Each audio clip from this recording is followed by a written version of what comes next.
a 2-day Grand Archive TCG collecting competition. Where do I sign up?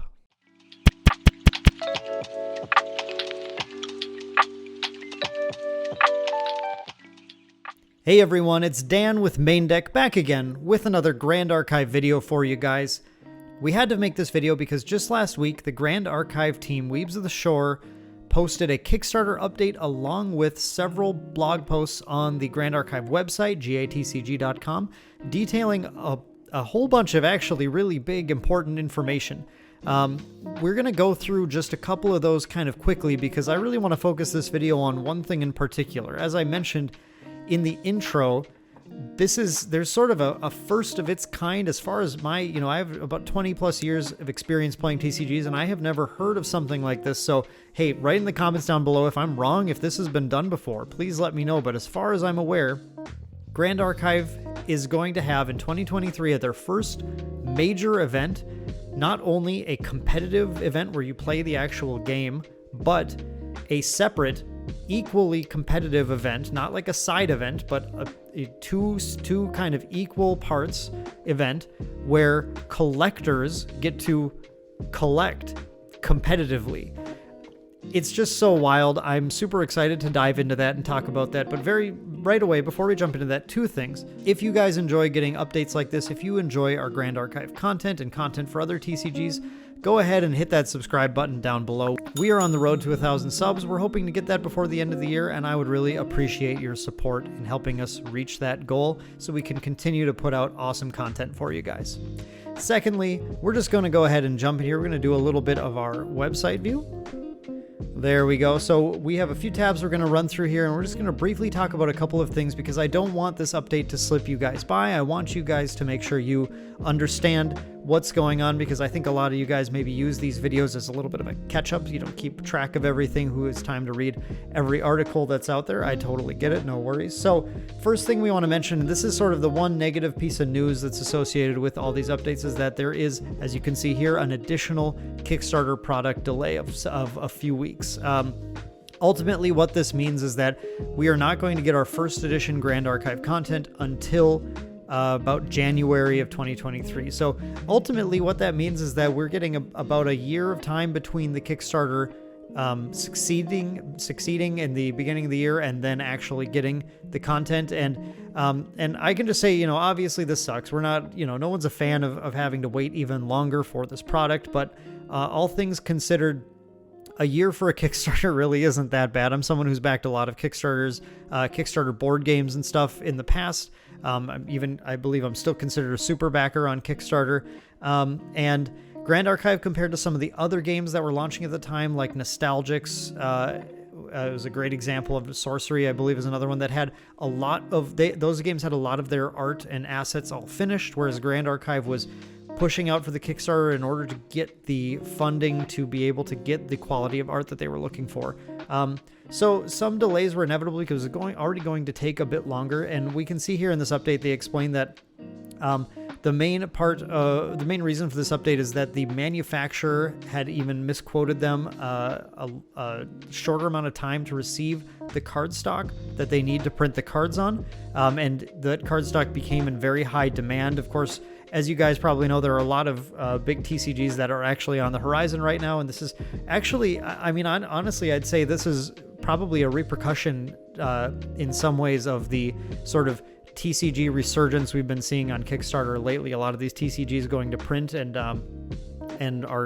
Japan's continuing to pump out all sorts of new TCGs, and these papers just becoming in higher demand. It was sort of bound to happen at some point. So the good news here is that someone from the team is going to be heading out there to oversee the final printing of it, which should reduce any major delays that might happen from then until we actually get to the launch. So the team is announcing this will be the final delay, and I do think there's a good reason to think that is going to be the case, of course.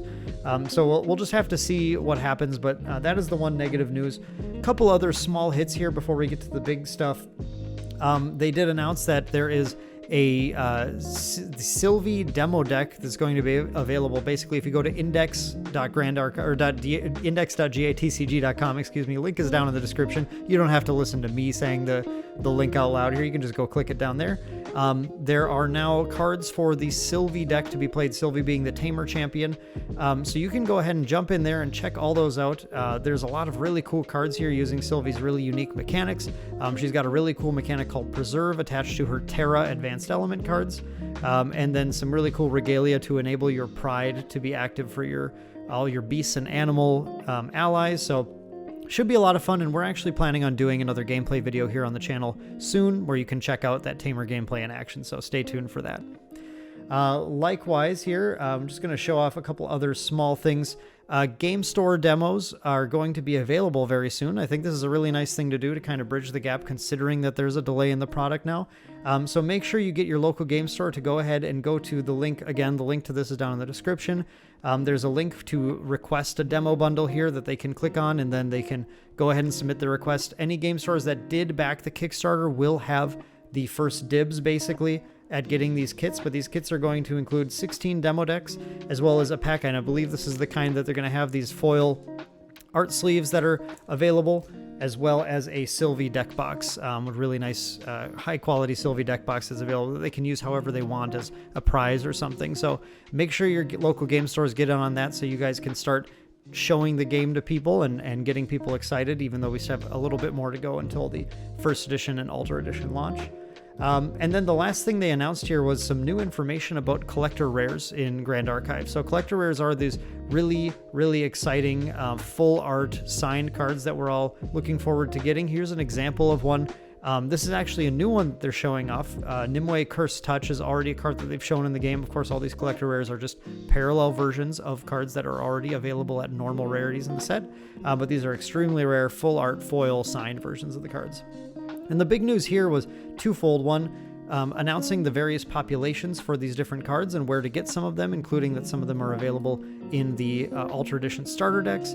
There are the cards that are in first edition packs only, Ultra Edition boosters. A to be announced, we don't quite know that one yet. And then some event rewards for Ascent, the Ascent tournament, which is the big thing we're about to talk about.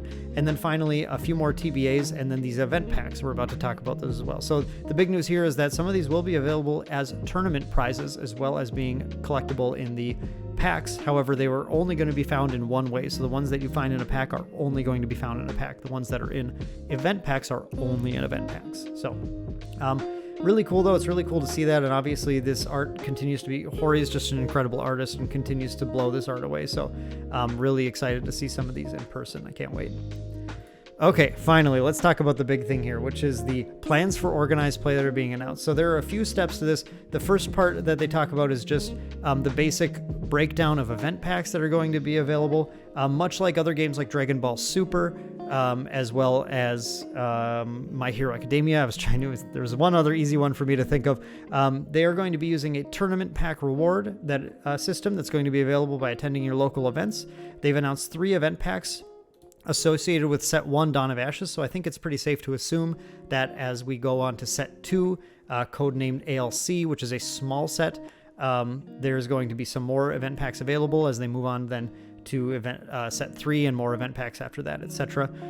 Event pack 0 is going to be available for everyone right away who wants to start hosting events, whereas events packs 1 and 2 are going to be tied to your store getting linked in with the Omnidex. They have some information on the addition of the Omnidex app and how that's going to... A little bit of details about how that's going to work. But basically, like many other card games right now, there's going to be an app that's going to be used with it, organized play.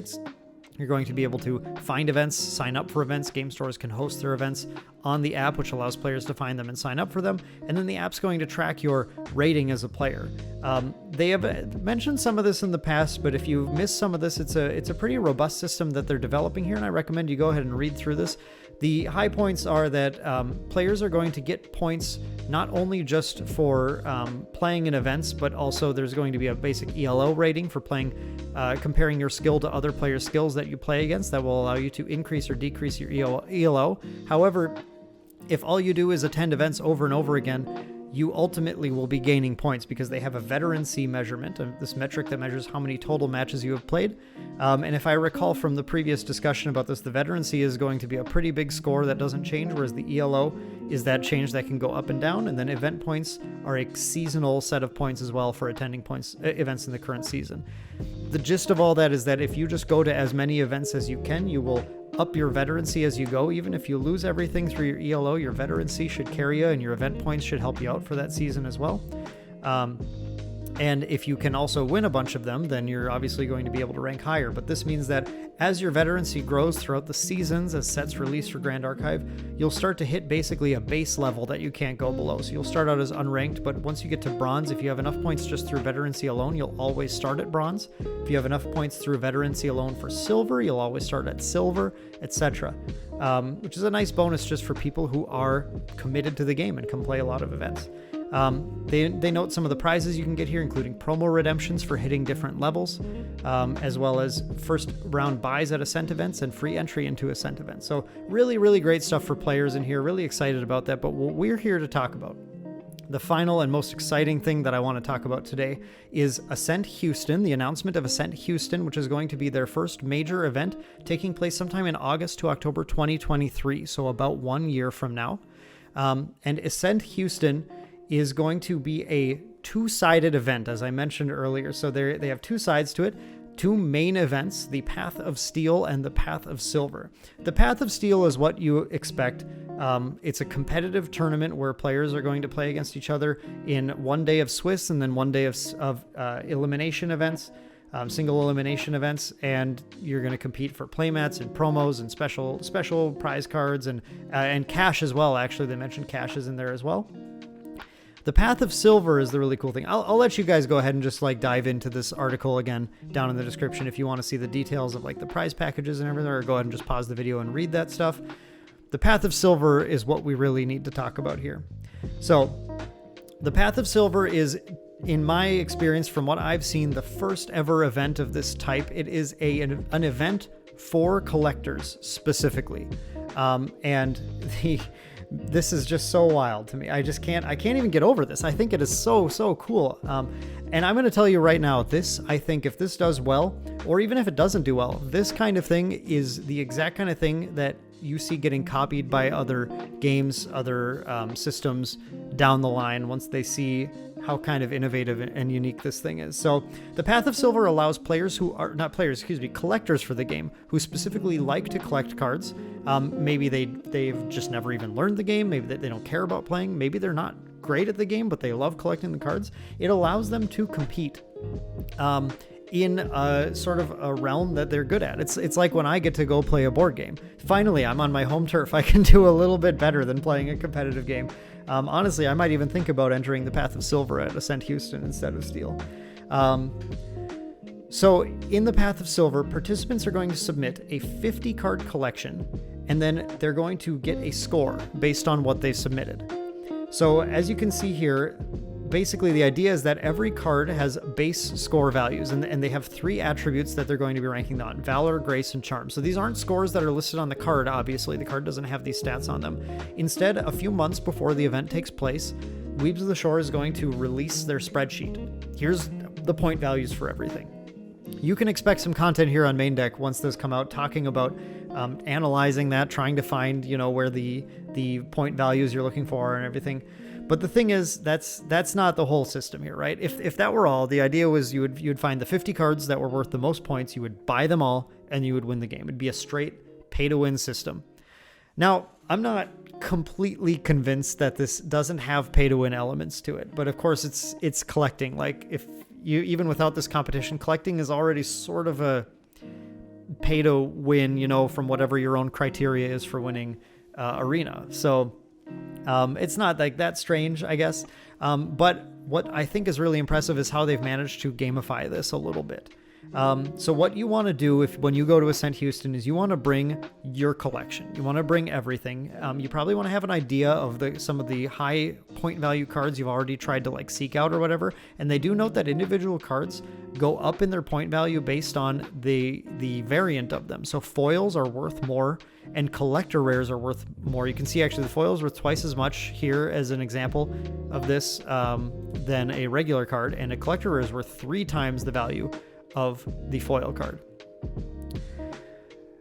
Now, that's great. You bring all that stuff, but the thing that makes this interesting is that there are then set bonuses. However, you are not going to know what the set bonuses are until the event begins. And I think this is so fascinating. Set bonuses can change, I believe, from event to event. And when you go into an event, then every player is going to get handed a sheet or a link or something to all the set bonuses. Here's what the sets look like. You say, like, here's an example, the Lorraine lineage set. If you have the 3 levels of Lorraine, 1, 2, and 3, you get a total of 3,000 points. Note how much more that is than just having a single collector rare, okay? And they have points in these various categories, Valor, Grace, and Charm, that total up to 3,000 here. They have a Cards with Butterflies set. Lorraine Blademaster, Trusty Steed, and Nimue Curse Touch, all cards that have butterfly in the artwork. Butterflies in the artwork. Those, again, worth 3,000 points. Here's the Lorraine fan set. It's a gigantic list of cards. And if you have all of these, you get a total of 11,500 points. A couple of notes here. One is that players can only contribute 1 card to 1 bonus set. So if you bring, for example, Lorraine Blademaster, you can't have it count for your Lorraine lineage set and your Cards with Butterfly set. You have to pick one of those 2. So it sounds like when players get into this, they'll be able to sort of list out what goes in where and then get their total score tabulated that way. The thing that makes this really work is that just like the competitive event, this is a 2-day event. On day 1, this is the planning day. Players will bring their collection. They'll get handed the bonus set bonuses sheet, and then they'll get to sit down and look through their collection, trade with other players, buy from vendors, whatever they need to do to come up with the 50 cards that they need. This is the first time I've ever heard of a TCG event where you are encouraged to go in the middle of the event, while it started, while you're entered, go buy cards and put them into your pool of cards or trade with other players or whatever. I think that's really neat. And actually, I think that's such a cool idea. We'll talk about the implications of this in just a moment once we've finished. And then on day 2 is the submission day. Players will submit their form and their 50 card collection so that everyone, all the judges can judge it and everything and score everything, and then award the prizes. So here's how this works then. So obviously your collection's points value is all your set bonuses plus all your individual card values. They're going to have a first place in total score, who's going to, again, earn these really rare serialized collectible CPR cards, collector rare cards. Second place total score, 3rd through 8th in total score. Then there are bonuses just for having a score above a certain value. If you have a score, your total score is above 100,000, you're going to get a special playmat for the Path of Silver. If your score is above 50,000, you're going to get a non-foil Path of Silver Ascent promo card. And then I love that they did this too. The top 8 scores for each individual attribute, Valor, Charm, and Grace, will also score a special foil promo version of the promo card with a stamp of that card attribute type, Valor, Charm, or Grace on it, making those extremely collectible, very, very cool cards to try and chase after. And then I wonder if that, like, then those are, I assume they're not going to do the thing where, like, cards from a previous event are worth a ton more for going to the next event or something. The team's usually pretty good about that, but, who really knows? So, all right, so that's the idea. That is their event for collectors to be able to sort of play, not in terms of the rules of the game, but play with the other, socially with the other people there to try and compete to see who can have the coolest or the best collection. I am super fascinated by this concept. I think it's a really great idea for propping up the value of foil cards that and non-foil cards that don't have great play value otherwise. And I think it's a really fascinating idea for the encouraging trading of cards and vendors to attend the event and vend cards and actually make their money for coming in and paying for like booth space or whatever.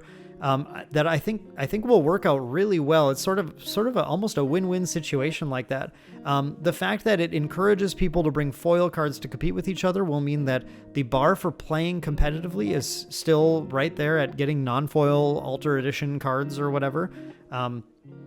But then the players who open the players or collectors, whoever, the people, I have to be really careful now to not just say players all the time, because collectors are being included now as well. The people who are into Grand Archive who purchase booster boxes and try to rip those rare foils, because you remember in Grand Archive there's only 3 foils per box, but 1 foil every 8 packs, making these collector events actually quite a bit more competitive, I think. But that should take those foil cards, even if you get foil cards that aren't that great, you know, when you get like a junky foil in a box or whatever, like, well, I wish that were something useful. Those might actually have a value that's propped up now by this collecting thing.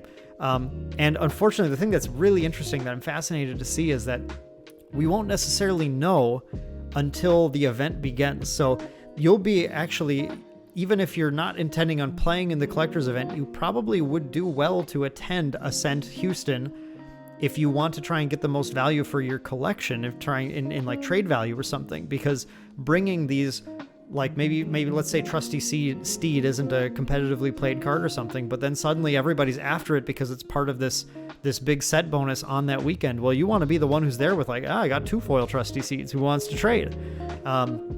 I think that sounds super cool. I think that sounds really engaging and fun. It's the kind of stuff that makes me absolutely love trading card games. Engaging people in the social aspect that's making everything you do, every way you interact with the trading card game fun. And I love that collectors can finally be included in this idea. So I would love to hear what you guys think. That's actually all we have to talk about today. That's kind of the extent of the update. We went through a few of those things quickly, but then we talk a lot about Ascent Houston. I want to know, are you guys going to be going to Ascent Houston? And if you do, are you going to play in the Path of Silver or the Path of Steel, the collectors or the competitive event? What do you think about this collectors event? And am I right or am I wrong? Has there been an event like this in the past? Please let me know in the comments down below.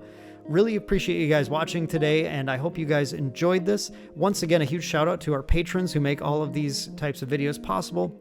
Going to put the names on the screen right here. If you want to support Main Deck, become a patron for as low as $2 a month. You get access to behind the scenes stuff, exclusive content, and as well as discounts to our merchandise store and some other cool stuff like that. So you can go ahead and check that out. Once again, link is in this. I feel like I've said that 1,000 times. Link is in the description down below.